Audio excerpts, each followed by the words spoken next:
What's going on, everybody? Eric Lindquist at Stochastic here on the Odd Shopper channel, coming to you with a 5-game Thursday edition of NBA Lindy's Leans, Likes, and Locks. Hit that like button, subscribe button, notification bell goes a long way for me on this video. Goes a long way for you. That way you become a prize whenever great content is going live here at our little neck of the YouTube woods. I hope you've enjoyed this Buffalo. It'll be the last day with the Buffalo behind me for some time, but don't fret. Don't fret, friends. We still will have some fantastic bets coming your way. 10-game slate coming to you on Friday as well. Looking forward to that one. Producer Jacob, he's an important person. He's got special things to do. Maybe be in my neck of the woods next week, and that would be fantastic. But anywho, it is neither here nor there. We got 5 games. Got a lot of plays that I do like here early on. No locks, but tons of prospective props I'll talk you through. While there are 4 plays that are spreads, totals, going right from the get-go, and then into 1 prop to finish things out. But producer Jacob, hi, hello. Let's get to the picks. Super quick and easy. Golden State taking on Orlando, and Jimmy Butler. So far, the experience going very, very well. Now, the rotations have really consolidated up here for this entire team. And now Brandon Podziemski playing some big minutes. He was injured earlier in the season, for what it's worth. You've got a very, very easy to predict rotation, which I never thought I would say about Steve Kerr. Now, he could just wake up on the wrong side of the pillow and decide to bench Moses Moody, but Moses Moody cashed over 2.5 threes at plus 160 for us with very little volume last time out. I'm a little bit worried that you're going to get an inflated number, and it's against Orlando, far more defensively centric, and could be even more defensively centric if Cole Anthony ends up out. He's questionable here for this game. So the more I run simulations of it, the more I like this combination. Orlando plus 6 over 209. I really like the idea of backing this Orlando team in some capacity with Cole Anthony off the floor or on the floor. I would prefer him in. That is the main reason that overall, I think that this is just an asinine combination. Over at FanDuel, you're able to get yourself to, what is the ticket? Plus 235, combining these two together, which isn't your standard. Like if you go minus 110, minus 110, you typically get plus 260, but you're going to get a little bit less here with the correlated play.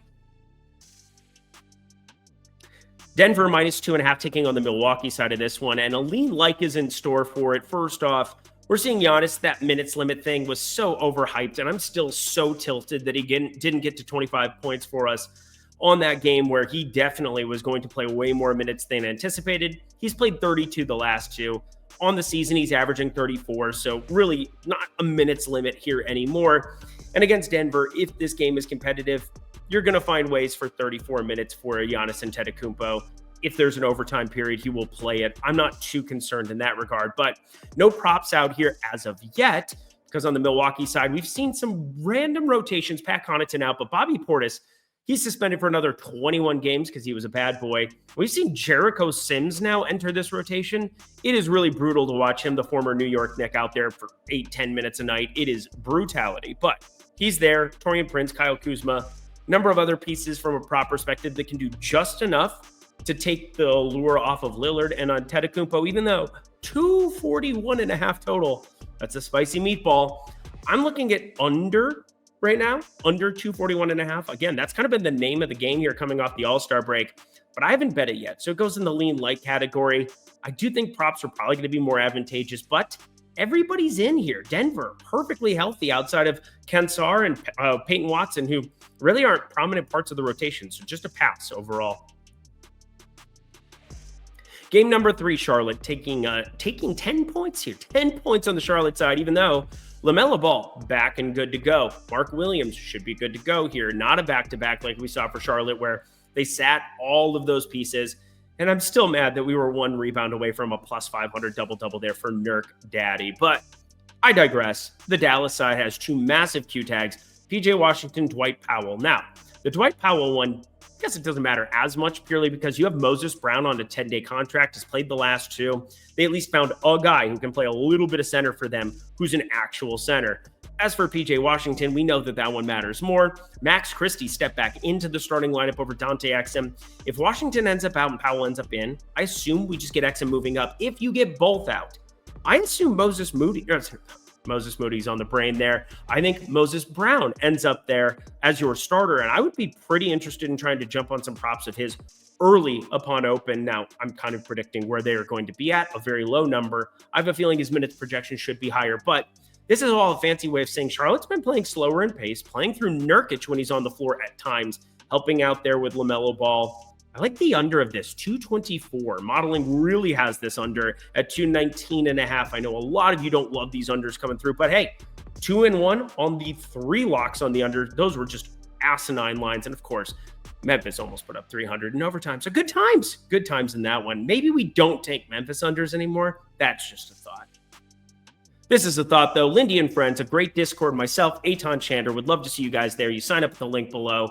It would be awesome to see you guys there. And, well, it's a super cheap entry. If you guys want to be jumping in there on a day in, day out basis, a week, you want to try it out for a week? $10. $10.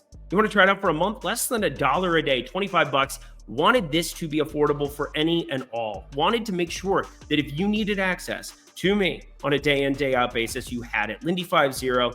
Want to give you the best analysis, breaking things down from a projection standpoint, from a market-based standpoint, from Portfolio AV. Ended up on some interesting unders here today. That is for sure as well. But incorporating those more and more, as well as some other Tails cappers, such as DKDFS. So many other sharp people here in the Tails community. Would love to see you there. Alrighty, y'all. 2 more games. Back to the picks we go. The Pels taking on the Suns here, and 236 total. Oh, no, we're going to go away from the totals. We have the one that's on the card for today. We'll keep it there. But the Pelicans, I'm a little bit surprised to see them getting 7.5 points here, considering on the other side, well, you're still sitting without Cody Martin. He's going to have to wait to be introduced. And Bull's in this starting lineup, who's really fun. I think he should be in this starting lineup for what it's worth, but just not a winning basketball team, this Phoenix team, and getting 7.5 with a healthy Jose Alvarado, McCollum, Murphy, Williamson, and Missy. Like, 4 of the 5 names that I said there are very functional NBA players, and maybe Evis Missy can figure it out here as he goes on, but I just don't see how Zion should be getting 7.5 here, knowing that there's 28-30 for him every single night, and that's points and minutes for what it's worth. I know it's been kind of a struggle here at times of late, but, you know, even though New Orleans isn't playing for anything, they still are going out there playing competitive spots, and Trey Murphy playing gobs of minutes. That guy's pretty good at the old basketballs. But Booker, Beal, Durant, Bull in that starting lineup, and Nick Richards, still pretty gettable.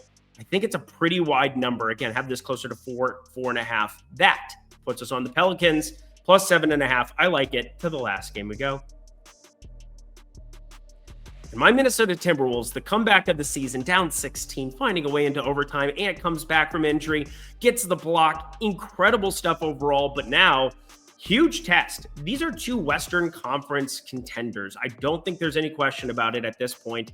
OKC, they're still the runaway favorites, the betting markets, but if you had to find a dark horse, you're looking at the Lakers and you're looking at the Minnesota Timberwolves, and it's going to be fun to watch them match up against each other. And I think there could be some help on the way. We got Jalen Clark, 2-year contract. Congratulations to him. Very happy to see. Maybe we see him start continually here, even with Dante DiVincenzo coming back. I think you're going to see minutes start to get ramped up for DiVincenzo, but he is questionable for the first time in over a month and a half. So good to see for my Timberwolves getting a little bit of help there. As much as I love my guy, Rob Dillingham, he has not been it. Terrence Shannon Jr., pretty raw. Dante DiVincenzo, despite his slow start to the season, we saw him really come on before that injury, and excited to get him back in the rotation. But friends, this is Jaden McDaniels under 25.5 PRA all day long. Now, Jaden McDaniels has played a far more offensive game here with both Rudy Gobert and Julius Randle and Dante DiVincenzo off the floor. But even adding one back into the mix, being DiVincenzo, that's more offensively forward. So for the 18 minutes you're going to see, potentially 20 minutes that I have Dante DiVincenzo for, I don't see any way that 25.5. He's had some really unsustainable minutes because of overtime and competitive games against OKC. And you've seen him continually put up more in the box score than he typically does, specifically in the points department. So usage should be coming down in an earlier round. If Ant, who's questionable, gets ruled out, we are very screwed with this. But I do not think that is the case. In LA, he is playing basketball. 25.5 PRA under for McDaniels. We continue on our merry way. And by the way, that was a lean like. I bet that one, but I understand if Ant gets ruled out, it looks ridiculous. So it is. And that does it for another edition of NBA Lindy's Leans, Likes, and Locks. Head to the comment section below. Let me know your favorite plays that exist on the board for this lovely slate that we have before us. Anything else that we had housekeeping? Nope, nothing here. Check out at Eric Lindquist if you want to check out 5-game breakdowns, all from a prop perspective, I understand. these evenings have been a little bit more spread total laden. People have been clamoring for that forever. So again, not intentional, but I want to give the best information possible. At Eric Lindquist is where you can find that from a prop perspective. Can't guarantee winners every single day, but over any long sample size, I will find you. This is the way. Anyway, producer Jacob, thank you so much. Until next time, friends, I'm Eric Lindquist. Best of luck in the NBA streets on Thursday.